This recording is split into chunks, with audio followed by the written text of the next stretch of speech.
Are we on the verge of the next property crash? Yes, on the Property Podcast this week, we're not being sensational at all again. I'm Rob B with Rob D, and you're listening to episode 221 of the Property Podcast.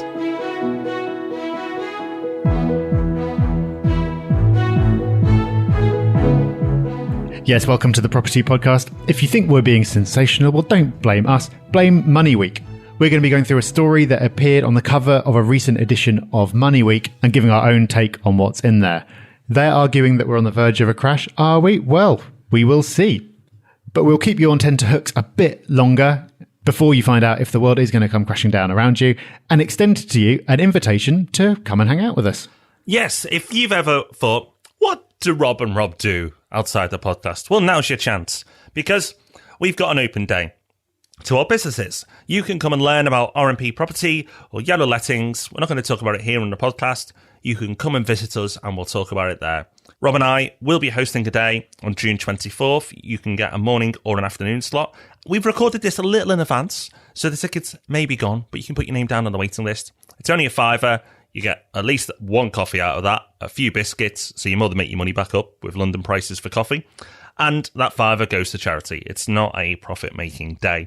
It's more of a day to let people know about what we do. We did one last year. The tickets went very, very quickly. They may have already gone, but if you put your name down on the waiting list, if one comes free, you'll be able to get one.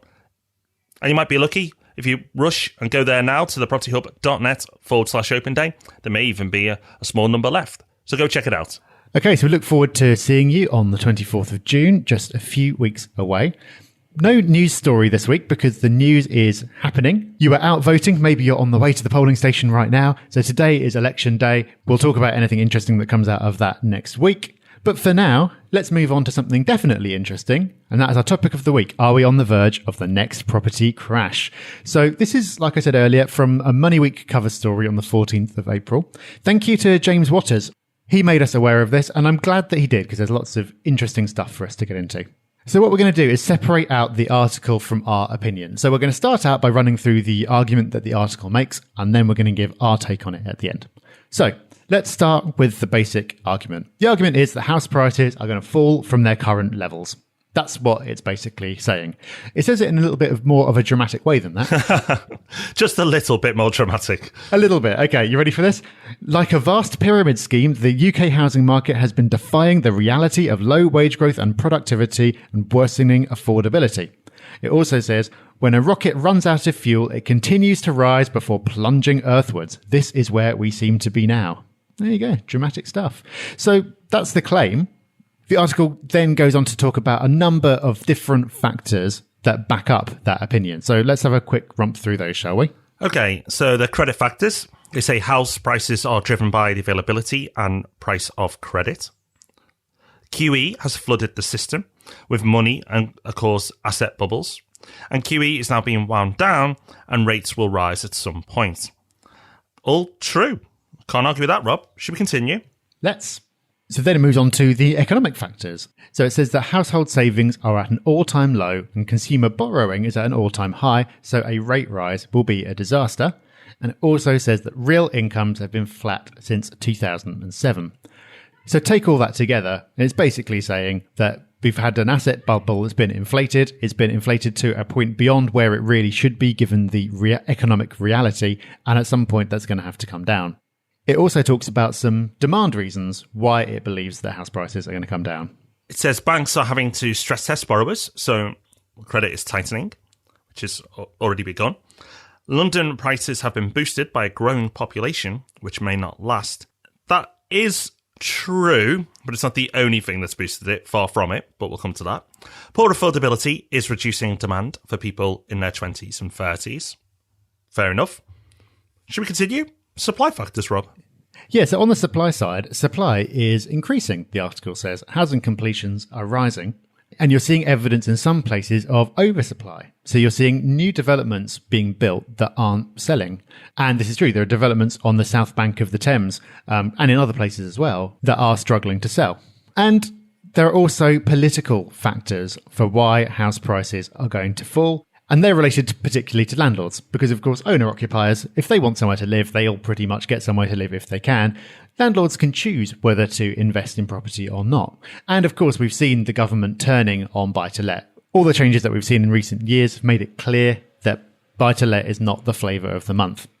That means, the article says, that more landlords will sell, which of course won't affect supply, because when a landlord sells a home to an owner-occupier, the home still exists, but it will cause prices to fall because they'll do it all at once. So basically, everyone gets their tax bill and realise what's going on all at the same time, and everyone sells up, which puts a downward pressure on prices.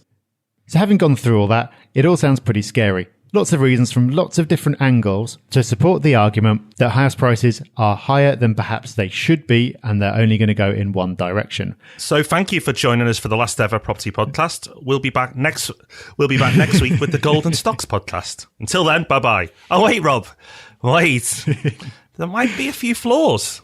Should we have a look? Well, let's. I can almost sense you trying to hold yourself back, so I feel like maybe I should go first. And I think you probably should, Rob. Yeah, okay. So, and I think I'm a little less angry than you are, so maybe this will be a nice lead-in to your bit. I basically don't disagree with any of this long term. The issue is the timing. Everything that it's saying is fair. It's not complete, and that's important, but this is all true, especially, I think, the credit and the economic factors that we talk about at the start. An asset bubble has been stoked up for various reasons, but it's the timing. That's what I disagree with. The argument is that this is going to happen overnight. Now, we know from the property cycle that there is going to be a blow up at some point. And from the cycle, we could take guesses about roughly when it's going to be. But the article seems to be saying that it's going to happen pretty much overnight, and I just don't think it is. Why? Well, one reason is I don't think interest rates are going to rise meaningfully anytime soon. That's because it will be ruinous for so many people when they do. It shouldn't be, but that just points to the underlying weakness of the economy. So they're not going to be allowed to rise because they just can't. So that will be delayed to a point where the economy can sustain it. It also talked about the credit factors, house prices being driven by the availability and price of credit. Yeah, absolutely. But credit is cheap and widely available, and it will continue, I think, to be so. We talked last week about the different parties' housing policies. It's going to be an obsession, whoever gets in for the next government, to increase home ownership for the younger generation. They all want to do that. So we can expect more help to buy type policies. And the effect of that is going to be to pump up prices. They might like to pretend that they can help first-time buyers get on the ladder without increasing prices for everyone, but they can't. There's also the issue of overseas demand that we talked about in the Secret Property Boom episode, which doesn't get a look in here. I think that's a major omission. And a big one, something that we see all the time, is it confuses London with the rest of the country. This happens in article after article. London and the rest of the country in terms of housing are so different. And in the article, they've got a graph that shows how affordability has got worse in the UK, in London and in the North. And their own graph, the graph that they're using to make this argument, shows that in the North, affordability hasn't got any worse since the end of the crash. So if you look at the UK as a whole and you look at London, yeah, okay, you can see the trend. But their own graph shows the weight that London is putting on that. If you take London out of the picture, it's not so much the case. So it's not that I disagree with what's in there, but I disagree with the timing. And I think that it's missed out factors that are going to have a major, major impact on how things are going to pan out over the next 5 to 10 years. Yeah, a couple of really big points there, Rob. The overseas demand. 1 in 4 transactions in the UK are from overseas buyers at the moment, which is huge. Huge, absolutely huge, which isn't even touched on at any point. And the one that really grinds my gears is the London thing, like you've said so well, so I won't go on it too much. But when will this London buyers media realise that there is life outside the M25? It just frustrates me. But that's not what frustrates me the most. And the reason why I think it was wise for Rob to go first is that what this magazine is trying to do, and I understand why, is sell copies.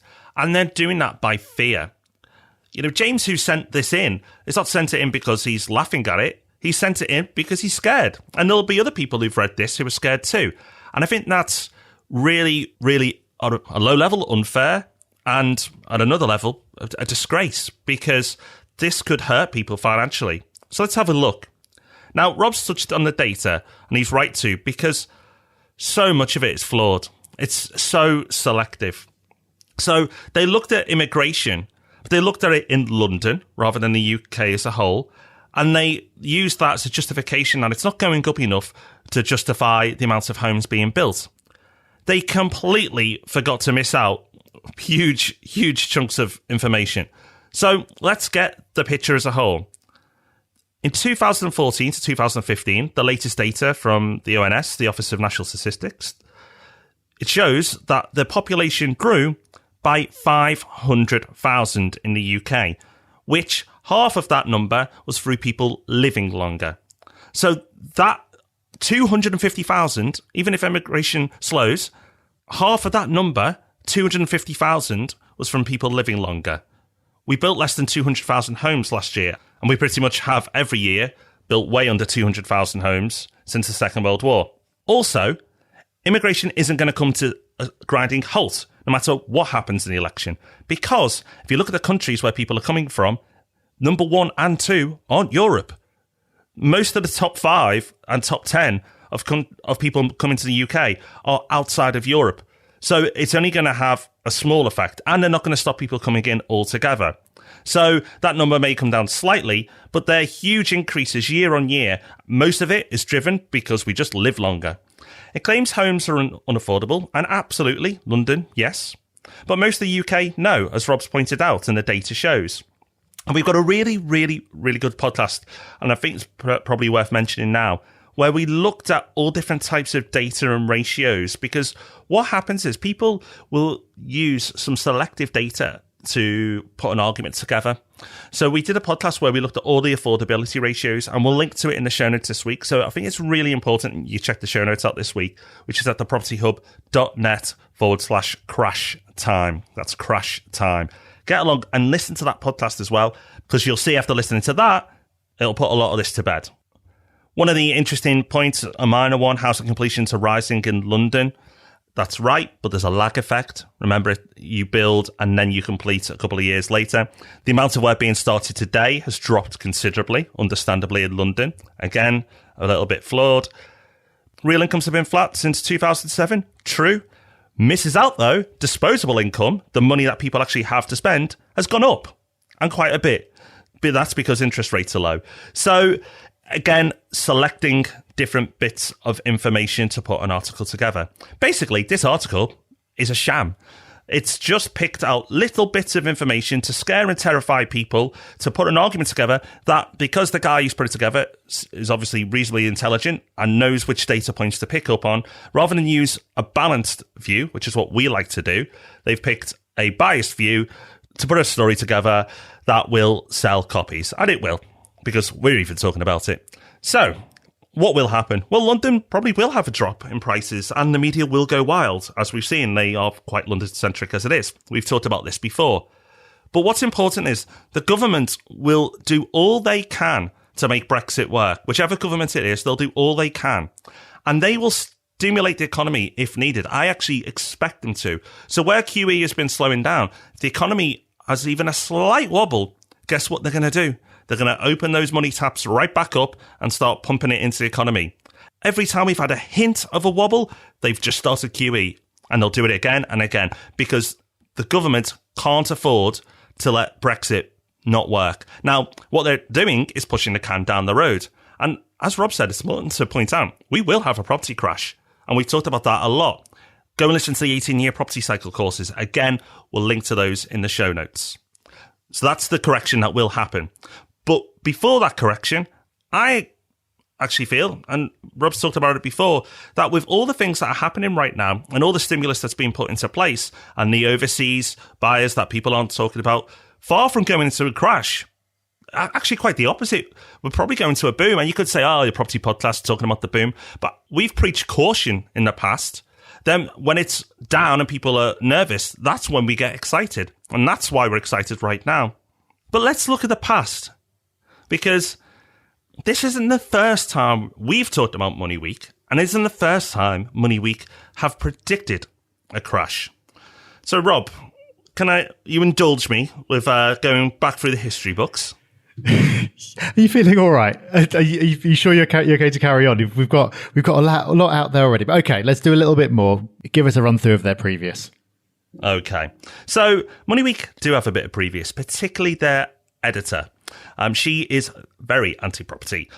So let's go back to 2009, which is possibly the best time to buy property in the last 20 years. And this is mirroring Somerset Webb and their editor. In 2009, she said, I think prices are going to fall further over the next couple of years. If you have a deposit and want to buy but can afford to wait, you probably should. That would have cost people if they listened to that advice in 2009. In 2010, she wrote an article saying she was reluctantly buying in Edinburgh after previously telling people it was better to rent. I suppose she had to justify what she was doing. She went on to say, though, that it was the worst ever financial decision she's ever made. That's what she said. Property prices have increased in Edinburgh since 2010. So I hope my worst investments are that bad. In 2010, in the FT, she wrote, house prices should rise, but they won't. She also said that in 2010. And in 2011, in Moneyweek, she said house prices are grotesquely too high and now isn't the best time in the world to make a large consumption purchase. All we need now is for prices to fall in recognition of that new reality. Again, property prices have gone up since then. So if you listen to her in 2009, 2010, 2011, and pretty much every year since, you would have cost yourself a fortune. I think, Rob, people probably get the idea. I think so. I must confess at this point, I love Merrin, but I'm very glad I haven't taken her advice on housing because, yeah, consistently very wrong at a time when if you had bought, you would have done extremely well. And this isn't about picking on particular people or particular publications. I don't think that we've sounded like we have. We certainly weren't intending to. But it's a general point that you should be very cautious with who you take advice from. And indeed, you should be very cautious about taking advice from anyone. Everyone's got some kind of angle. Everyone's got some kind of opinion. Everyone's got some kind of bias. With some people, the bias is obvious. They're trying to sell you something. They've got a vested interest. But even if they're not, they're still going to have some kind of bias. So it's a really bad idea to read one magazine article and let it shape your worldview too much. It's even, believe it or not, a bad idea to just listen to us and take what we say as gospel. You should expose yourself to as many points of view as you can and then do the thinking for yourself. It's the hardest thing to do. It's far easier to just see something in a magazine and go, oh, yeah, better do that. But no, do your own thinking. Come to your own conclusions. The truth is generally somewhere in the middle of everything that you hear. So just work it out for yourself. And then even if it goes wrong and you make the wrong call, at least you can't feel too hard done by because you've only got yourself to blame. You can't claim that you've been misled. Yeah, Moneyweek isn't the only guilty party for writing sensational headlines. Look at our podcast title. But it's the same with most of the papers, most magazines related to finance. If they just said everything's normal, not much to report, you're not going to sell a lot. So they're forced to be sensational. And that's what they've done here. But unfortunately, as Rob said, many people will read a headline and make decisions based on a headline, or read what looks like a well-constructed article and be terrified. But that's the problem. Most people will write or broadcast information that supports their worldview. And as Rob's rightly said, we try to be as balanced as we can, but you need to look at what we say and do and question everything and come to a balanced view, because I want to echo exactly what Rob said. It's normally somewhere in the middle, but the middle doesn't sell magazines or papers. Okay, so there you go. Are we on the verge of the next property crash? Well, anyone familiar with Betteridge's law of headlines? If any headline ends in a question, the answer to it is no. Our opinion is no, we're not on the verge of the next property crash. There will be a property crash at some point. Of course there will. We know there will. But are we on the verge of it? Seems not to us, but form your own conclusion. And let us know what you think. Love to hear your thoughts on this. Get over to thepropertyhub.net. Get on the forum there. You can share your views and debate this topic with other listeners. So coming up, our resource of the week, and we'll let you know what's coming up next week. But first, we must thank a very kind listener who's left us a review. We should, and thank you to Boa B for cheering us up with this lovely review. Fantastic podcast full of both topical and relevant content for anyone involved or looking to get involved in property.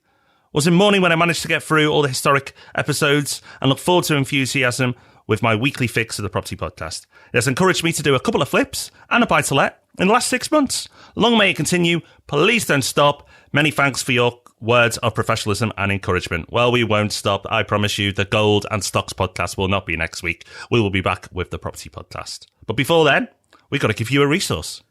Yeah, and this looks like a nice geeky one. So this is a Chrome extension. So we've talked about some of these before. Chrome is a browser like Firefox or Internet Explorer or anything like that. The great thing about Chrome is people can build all these add-ons for it that give it cool extra functionality. And this one that you've identified, Rob, is just one of those, and it's called the Great Suspender. So it is a bit geeky, so apologies in advance, but I love it. So Chrome, every time you open a tab up, it takes energy from your computer. So if you're on a laptop and you're not plugged into the power device, that takes up more battery. And it also slows your computer down, which is a shame because Chrome is such a fantastic platform for surfing the web and doing all sorts of bits and pieces because of these extensions.